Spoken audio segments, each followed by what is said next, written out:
میرے نبی کے ابو بکر کی شان کو. ایک جنگ ہوئی، جنگ کے موقع میں جنگ ختم ہوئی تو غازی واپس آ رہے تھے. مدینے کی ایک بچی باپ کی تلاش میں گھر سے نکل گئی. بیٹی ہوتی ہے، وہ بیٹی بھی باپ کے تلاش میں نکلی. سامنے دیکھا حضرت عمر آ رہے ہیں. توجہ ہے، حضرت عمر کو دیکھا. بچی کہنے لگی چچا عمر کا جی کا میرے بابا دیکھے ہیں. حضرت عمر جانتے تھے بچی کے والد شہید ہو چکے ہیں، لیکن بچی نے جب سوال کیا میرے بابا کا پتہ ہے تو بچی کی آنکھ میں آنکھ ڈال کے عمر کی ہمت نہ ہوئی یہ بتا سکیں کہ تیرے والد شہید ہو چکے ہیں. وہ یار عمر وہ جرت والے صحابی ہیں، وہ ہمت والے صحابی ہیں. اگر گھوڑا سر کے نیچے لگا کے جنگل میں سو جائے نا تو قیصر روم کی نیند اڑ جایا کرتی ہے، قیصر و کسریٰ تڑپ جایا کرتے ہیں.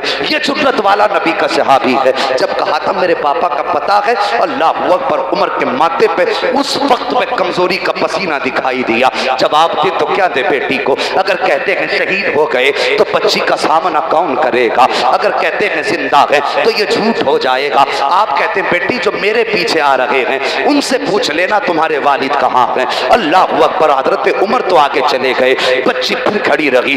آپ کے پیچھے حضرت عثمان غنی آ رہے تھے. بچی دوڑی، حضرت عثمان کا ہاتھ پکڑ کے کہنے لگی چچا عثمان تمہیں تو پتا ہوگا میرے والد کہاں ہیں. اللہ اکبر. جب عمر کی ہمت نہ ہو سکی بچی سے بتانے کی، پھر میرے نبی کا عثمان تو بڑا نرم طبیعت کا مالک تھا، بڑا رقیق القلب ہے حضرت عثمان غنی. اللہ اکبر. ذرا توجہ کیجئے. بچی نے کہا کہ میرے والد کہاں ہیں. حضرت عثمان غنی نے پیچھے دیکھا، ابو بکر آ رہے تھے. بچی کا چہرہ دیکھا، نہ بتا سکے. کہنے لگے میرے پیچھے والے سے پوچھ لینا، وہ بتا دیں گے آپ کے والد کہاں ہے. بچی آئی ہے حضرت ابو بکر صدیق کے پاس، انگلی پکڑی حضرت ابو بکر صدیق کی. کہتی ہے چچا ابو بکر آپ بتا دو میرے والد کہاں ہیں. حضرت ابو بکر صدیق کو یہ پتا نہیں تھا کہ اس کے والد شہید ہو گئے ہیں، یا پتا تو تھا لیکن توجہ نہ کی. جیسی بچی نے کہا کسی اور سوچ میں ڈوبے تھے. بچی نے یہ کہا کہ چاچا میرے والد کہاں ہیں. حضرت ابو بکر کی زبان سے نکل گیا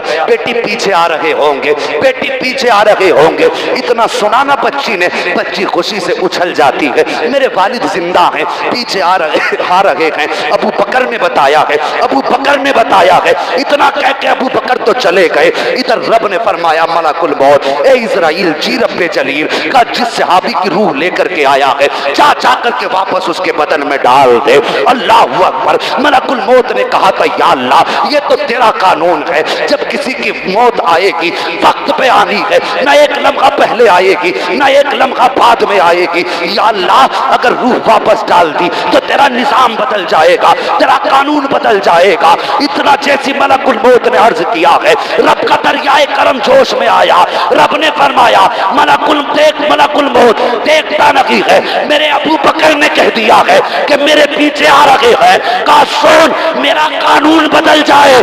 یہ تو گوارا ہو سکتا ہے، نبی کا صدیق جھوٹا ہو جائے گوارا نہیں ہو سکتا. نعرہ تکبیر، نعرہ رسالت، فیضان صحابہ اکرام، فیضان شہید کربلا، نعرہ تکبیر، نعرہ رسالت.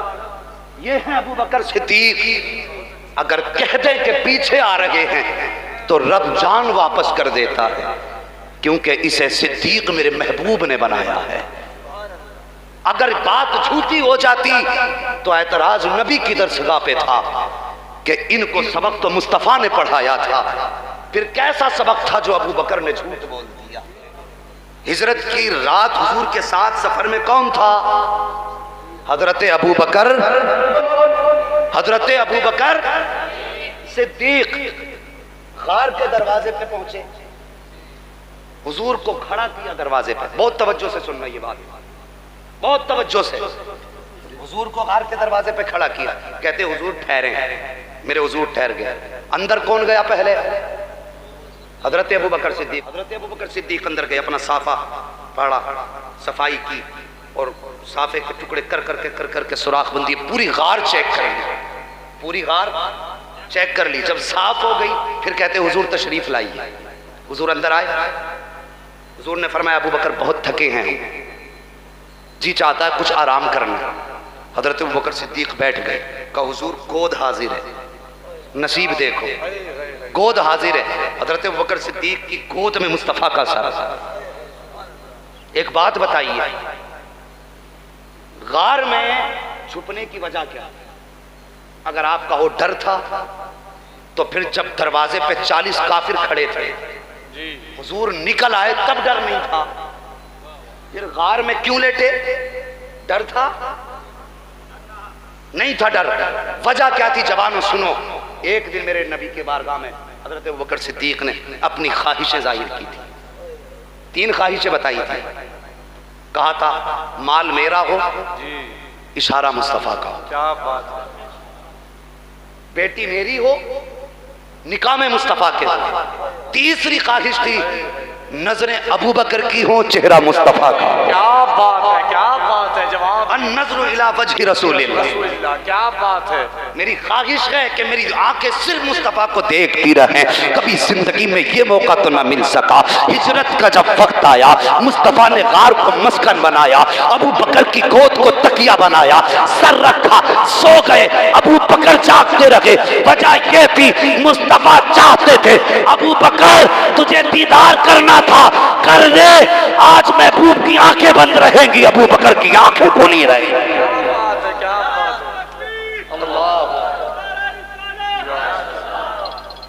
یہ تھی وجہ، دیدار کرانا تھا ابو بکر کو۔ اب توجہ کریں، سانپ نے کاٹا، بولو ایسے نہیں، پھر سلام پڑھ لیں اگر کہو تو پھر بولیے ذرا، سانپ نے آنکھ میں آنسو آئے، ٹپ کے مصطفیٰ کے چہرے پہ آنکھیں کھولی۔ ابو بکر کیوں روئے؟ حضور لگتا ہے کسی کیڑے نے کاٹا ہے، زہر پھیل رہا ہے۔ مصطفیٰ نے لعاب دہن لگایا، شفا ہوئی کہ نہیں؟ کیا بات ہے بھائی، جن کے تلووں کا دھوبن ہے آب حیات ہے، وہ جانے مسیحا ہمارا نبی۔ اللہ اکبر، شفا ہو گئی۔ اس کے بعد کہتے ہیں حضور پیاس لگی ہے۔ کیا کہا حضور؟ پیاس لگی ہے۔ حضور نے فرمایا ٹھیک ہے، پیاس لگی ہے، پانی پینا؟ جی۔ حضور نے فرمایا جاؤ غار کے بیچ حصے میں چلے جاؤ۔ کہاں بھیجا حضور نے؟ غار کے بیچ حصے۔ مثال کے طور پر ایک برآمدہ، 2 لوگ اس کے اندر ہیں، ایک آدمی وہ ہے جس نے پورے برآمدے کی صفائی کی، سمجھ رہے میری بات؟ ایک وہ جس نے پورے برآمدے کی صفائی کی ہے، اسے یہ بھی معلوم ہے کہاں سوراخ ہے، اسے یہ بھی پتا کہاں گڈھا ہے، اسے یہ پتا کہاں پتھر ہے، وہ سب کچھ صاف کر چکا ہے۔ اگر اس میں پانی رکھا ہو تو صفائی کرنے والے کو دکھے گا کہ نہیں؟ بالکل دکھے گا نا۔ یہ دکھتا کہ نہیں دکھتا پانی؟ اگر پانی ہوتا تو وہ حضور سے مانگتے نہیں مانگتے۔ اگر پانی اس وقت غار میں ہوتا تو حضور سے نہیں مانگتے، لیکن کہتے حضور پیاس لگی ہے۔ میرے نبی نے فرمایا ابو بکر بیچ غار میں چلے جاؤ۔ حضور نے کہا بیچ غار میں چلے جاؤ، صفائی ابو بکر نے کی ہے، جانتے غار میں کہاں کیا رکھا ہے، لیکن حضور نے کہا بیچ غار میں چلے جاؤ، جا کے پانی پی لو۔ یہ نہیں کہا حضور صفائی میں نے کی ہے، ابھی کہیں پانی نہ تھا، لیکن وہ صحابی تھے مصطفیٰ کے، اور پھر ابو بکر ہیں۔ جب مصطفیٰ نے کہہ دیا نا غار کے بیچ میں چلے جاؤ، اٹھے پانی کی طرف چلنے لگے۔ جیسے یہ چلے وہاں اس وقت پانی نہ تھا، لیکن جب ابو بکر اٹھے قدم بڑھایا، رب نے حکم فرمایا اے جنت کی نہروں کے فرشتوں، دیکھو میرے محبوب نے ابو بکر کو پانی کا پتہ بتا دیا ہے، بیچ غار میں بھیجا ہے۔ اس سے پہلے کہ ابو بکر بیچ غار میں آئے، محبوب نے کہہ دیا ہے جنت کی نہر کا رخ لو اور جا کے غار کے اندر کر دو، تاکہ ابو بکر کے پہنچنے سے پہلے جنت کی نہر پہنچ جائے۔ اب توجہ کریں، پانی آیا کہاں سے؟ جنت سے۔ حضرت ابو بکر گئے، پانی پیا، واپس آئے۔ کیا بات ہے، کون ہے ابو بکر؟ آئے پی کے حضور کے پاس۔ میرے نبی نے فرمایا ابو بکر؟ جی یا رسول اللہ۔ پانی پی لیا؟ کہتے ہیں جی حضور۔ پھر حضور نے مسکرا کے فرمایا ابو بکر بتاؤ پانی کیسا تھا؟ بات سمجھ گئے تو ذرا بول دو سبحان اللہ، اور تمہاری نسلیں آباد ہوں ذرا اور اونچا بول دو۔ اگر پیٹ میں کچھ سہارا لے کے بیٹھے ہیں تو اللہ کرے نظر نہ لگے، اور اونچا بول دو سبحان اللہ، اللہ بھلا کرے۔ بس توجہ کریں، حضور نے فرمایا ابو بکر پانی کیسا تھا؟ اب حضرت ابو بکر کا جواب سنو۔ کہتے ہیں یا رسول اللہ جب میں پانی کے قریب پہنچا تو پانی کو دیکھا دودھ سے زیادہ سفید تھا۔ کیا بات ہے، جب میں نے اس کو اٹھایا ہاتھ سے پکڑا تو برف سے زیادہ ٹھنڈا تھا۔ کیا بات تیسری بات فرماتے ہیں جب میں نے منہ سے لگایا ابھی ناک کے قریب تھا حضور مشک سے زیادہ بہتر خوشبو آ رہی ہے.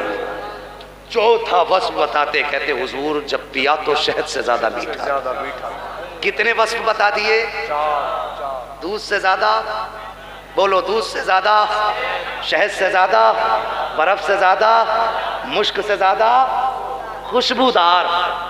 یہی پانی ایک ذات کے پاس اور آیا تھا. کیا بات ہے وہ ذات میرے نبی کی پیاری امی سیدہ آمینہ کی ذات. کیا بات ہے اللہ رحمت نازل کرے نبی کی والدہ کی قبر انور پر. حضور کی ولادت کے وقت جو پانی ان کو پیش کیا گیا ان سے پوچھا آمنہ پانی کیسا تھا؟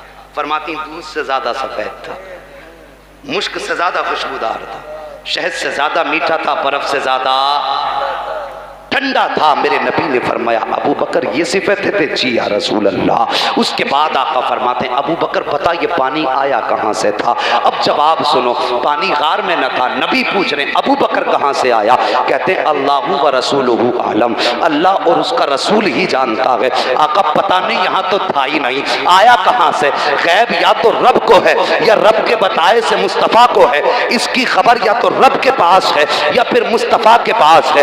میرے نبی فرماتے ہیں ابو بکر یہ پانی جنت سے لایا گیا تھا، ابو بکر تیرے لیے آیا تھا.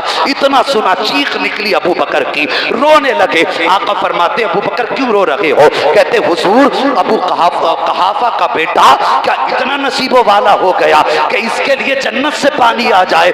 آپ کے قدموں سے جڑ کے اس کی اتنی عزت ہو گئی کہ جنت سے پانی آئے.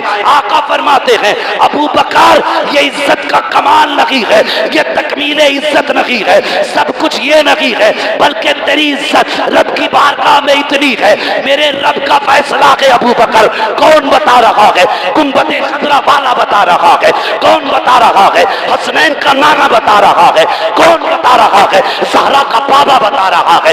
آقا فرماتے ہیں ابو بکر تیری عزت رب کی بارگاہ میں اتنی ہے، اس کا فیصلہ ہے. ابو بکر اگر کسی کے نام اعمال میں 70,000 نبیوں کے نیکیوں کی برابر نیکیاں ہو لیکن اس کے سینے میں تیرا بغض ہو، رب فرماتا ہے میں اس کو جنت میں داخل نہیں کر سکتا. اور سن گناہ لے کے آئے تیرا پیار لے کے آئے گا جنت میں داخلہ فرما دو.